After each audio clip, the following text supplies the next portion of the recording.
On that day, I thought my wife would be thrilled to hear my story.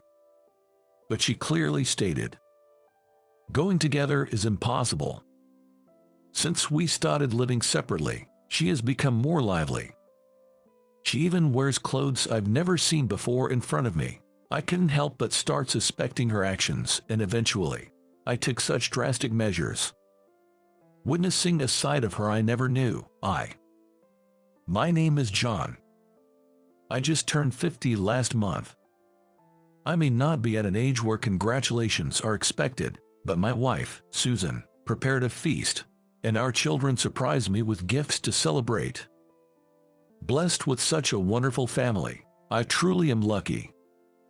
I'm grateful for everything, especially since Susan has been managing our home and raising our kids so well.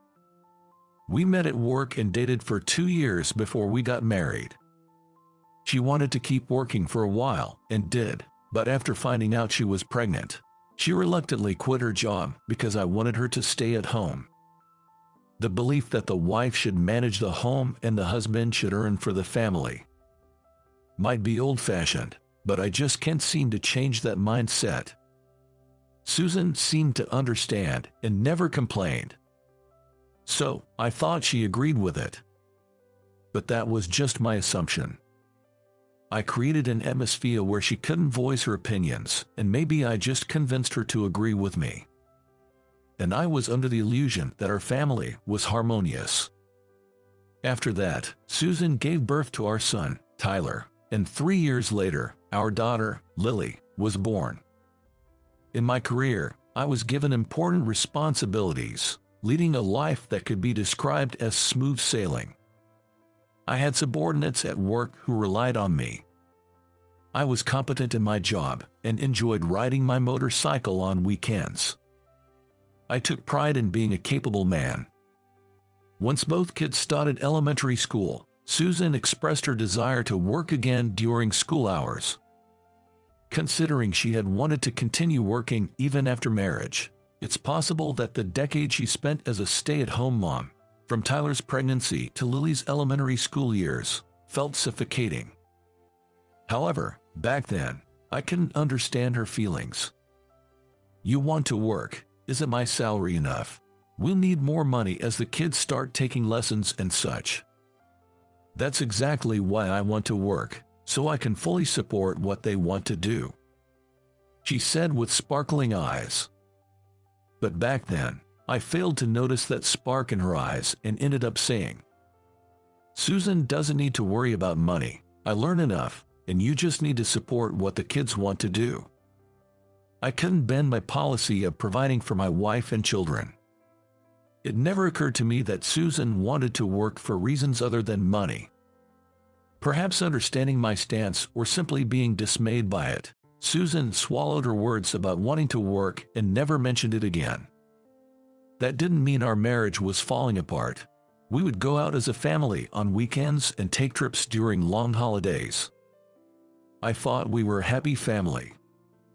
Susan, as a homemaker, took perfect care of the house every day, looked after the kids well, prepared delicious meals, and waited for my return. The kids were also growing up to be obedient and nice, engaging in activities like baseball and piano. I'm truly grateful for everything, as it was all possible because my wife stayed at home and took good care of our children. My son graduated from college, had a child right away, got married at 23, and became a father. Lily is enjoying her college life at 20. I continued to focus on development work in the field, and my efforts were recognized when I was offered a transfer. I was asked to become the head of a new factory in a certain town and to get involved in training newcomers. At that time, I had just turned 50. Unable to give an immediate answer, I spent the whole day contemplating by myself. With Tyler having moved out and Lily being in college, the kids have grown up enough to live without their parents. Leaving behind our comfortable life for the countryside, I began to think that spending time there with my wife might actually be nice. Without consulting my wife, I decided to accept the transfer order. That day, after work, I went home and broached the subject of the transfer to my wife. For some reason, I was convinced that she would be thrilled with the idea and would definitely follow me. However, her response was not what I had imagined. "I can go with you." "What did you say just now?" I asked again, doubting my own ears. "I don't want to sell this house. Plus, Lily is still living with us, so I can go with you." Since she had never expressed her own will so clearly before, I felt rejected and became dejected. Feeling deflated, I was sitting there when my wife continued. "Besides, my parents are not in good health. I can't just leave them behind." Faced with that, I had no choice but to agree. "Yeah, it would be worrisome to move with them not feeling well. All right, I'll go alone then.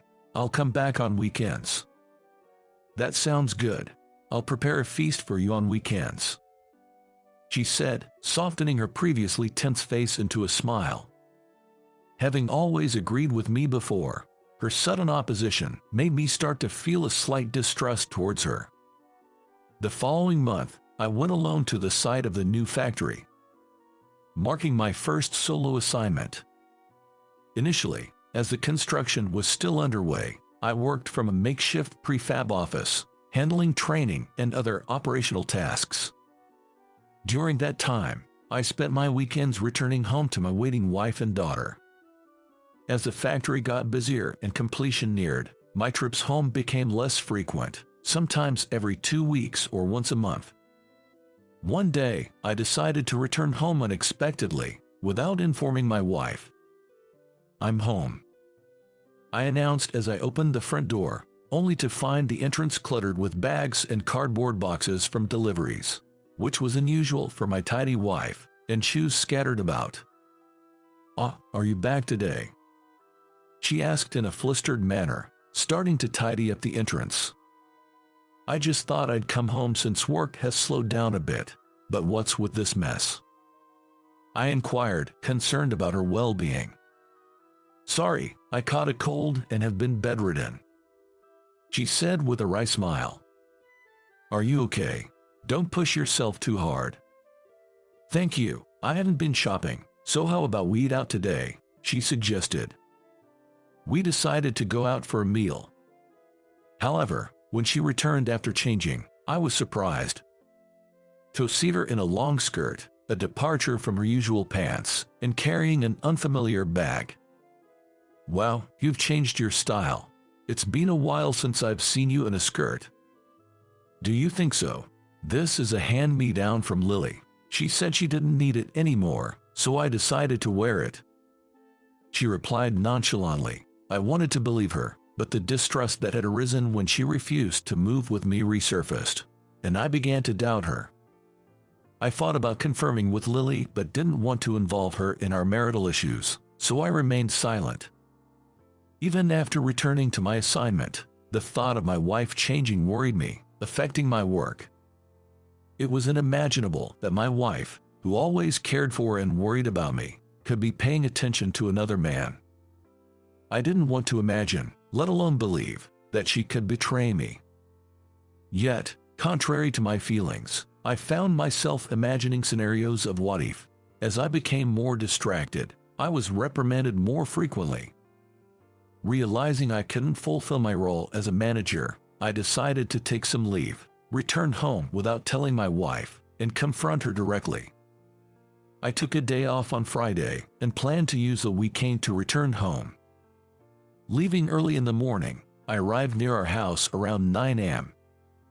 To avoid being noticed, I parked my car in a nearby lot and was about to head to our house when the front door opened. I reflexively hid behind something. My daughter left for school. "I'll see you later," I observed my wife waving goodbye to our daughter. Now that my daughter was gone, only my wife would be at home, so I hurried to follow her, only to see her also leaving the house, presumably to go somewhere. Spying on someone felt uncomfortable, but I followed my wife discreetly from a distance. After about a 15-minute walk from our house, she entered a certain place. It was a nursing home for the elderly. I wondered if her parents had been admitted there. I could have gone in and asked her, but I just couldn't muster the courage, fearing I might uncover some unwelcome truth. Even after waiting for 15, then 30 minutes, she didn't come out. So I went to a nearby cafe where I could watch the entrance of the nursing home and waited for her to emerge. How long did I wait in that cafe? Ordering coffee after coffee and feeling the annoyed glances of the staff until I began to doze off, and finally, she came out. It was past 3 p.m. by the time she left. I hurriedly paid the bill and followed her. While following her, I felt like I was in some detective TV show, excited by the thrill of the chase, even though it felt out of place. However, she wasn't heading towards any supermarket or familiar area. Could it be that she was meeting someone? The excitement turned to a nervous anticipation. Could I confront her if I discovered a hidden side of her? I was shocked to realize how meek I had become in the situation, despite always priding myself on my confidence as a man. Could it have been a 20-minute walk from the nursing home? Just imagining what might await filled me with such anxiety it felt like my chest might burst. She then energetically entered a certain place. It was a driving school. She already had a driver's license, so what business did she have there? I discreetly moved to a spot where I could see inside and searched for her. There she was, about to put on a helmet. She then got on a motorcycle and started the engine. I rubbed my eyes in disbelief, but there was no mistake. It was my wife, learning to ride a motorcycle. She looked as happy as a child excited for a much-anticipated class.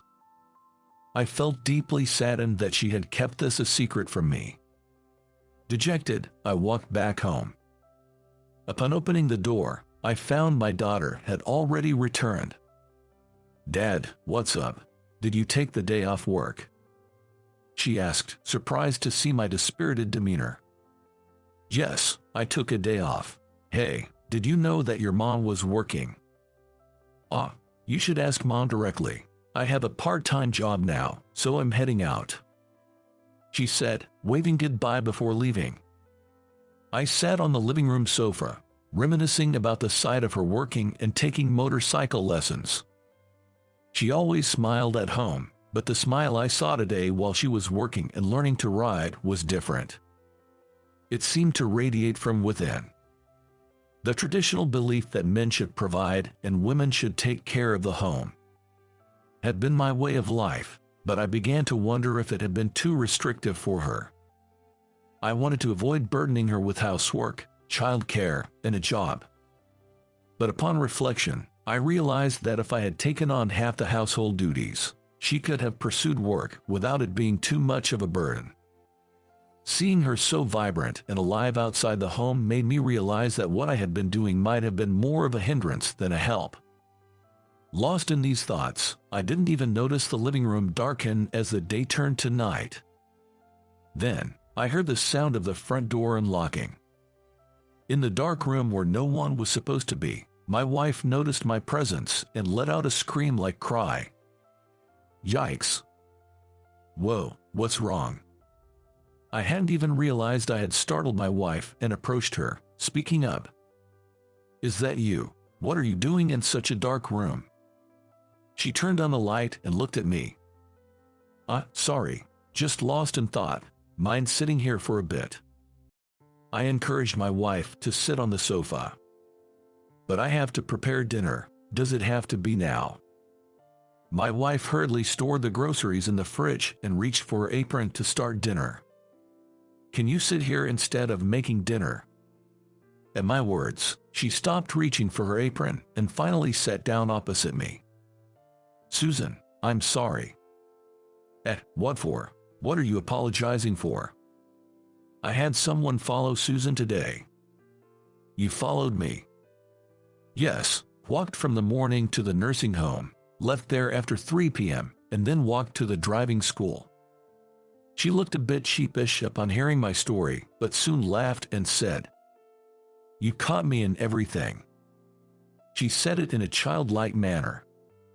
I'm sorry for keeping it a secret, but why? That's because, well. As I hesitated to speak clearly, she spoke up for me.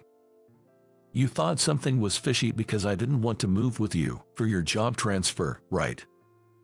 I felt my face turning red as she spoke my exact thoughts. I just nodded silently. Seeing this, Susan burst into laughter. She seemed much more cheerful and louder than when we lived together, which made me wonder if her personality had changed. Noticing my surprise, she explained, I'm working at a nursing home now. There are many people hard of hearing or very cheerful, so I naturally ended up speaking like this. Why did you decide to work secretly, and why are you taking motorcycle lessons? I pressed on, wanting clear answers from her. She was silent for a moment but then looked me in the eyes and began to speak. You always told me not to worry about money and allowed me to want to work. It wasn't just about money. I wanted more social connections. Staying at home every day, waiting for the kids, cooking meals, and then it all starts over again. I couldn't bear the thought of my life being just about being a housewife. I wanted to talk to people outside of our family. She shared her true feelings, looking away and then back at me. So when you mentioned the possibility of relocating for work, I thought it was my chance. I couldn't boldly go against your wishes of keeping me as a housewife while living together. That's why I said I wouldn't move with you and took up the nursing job I had been invited to by a friend. It's tiring, but it's refreshing.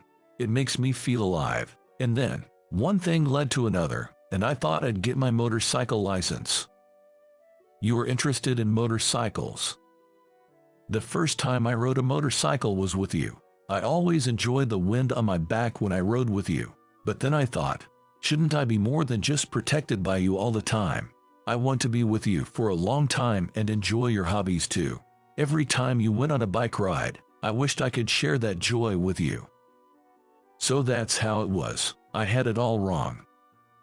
Hearing her inner thoughts made me want to hug her tightly right there and then. A strange misunderstanding. Don't tell me you thought I was cheating.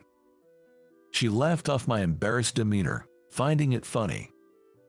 No, it's just that you seemed so lively since I've been gone, and seen you in skirts, I got worried. That's absurd. I'm still the same, whether now or before. It's because you work so hard that I can pursue what I want now. I'm very grateful for that. So, once I get my bike license, there's something I want us to do together. Will you listen? Of course. With a beaming smile, she said, I want to go on a bike tour with you. I've always wanted to try touring. Bike touring. I want to ride a bike and visit various tourist spots. Hearing this, I made a decision. I returned to my transfer location and devoted myself to training my successor. Then, having nurtured talents capable of passing the baton to the next generation, I opted for early retirement from the company. By that time, I had reached the age of 55. Both my company and subordinates tried to persuade me to stay, but I had accomplished everything I could. Believing that passing the baton to new individuals is also the duty of those above, I decided to step down gracefully. After retiring, I returned home and instead of settling into a quiet life of retirement, I took over the household chores, cleaning, laundry, and cooking in place of my wife, who works in caregiving. I also ended up taking care of our eldest son's children. Since my daughter-in-law was pregnant with their third child, I offered to help by taking care of the grandchildren, hoping to be of some use. It seems he would have preferred to ask my wife, but I boasted, I've taken care of you guys too. Leave it to me with confidence, which led to me picking up the 5-year-old and 4-year-old grandkids from kindergarten almost daily and spending the afternoons playing with them. Grandpa, whose bike is this red one, and which one is yours? This one here is your grandma's. We're planning to go out on these bikes this weekend. Wow, that's cool. I want to ride a bike too. When you're a bit older, get your bike license, and then we can all go out together with Grandma and me. After dropping the grandkids off at home, preparing dinner and waiting for my wife to return from work became my daily routine.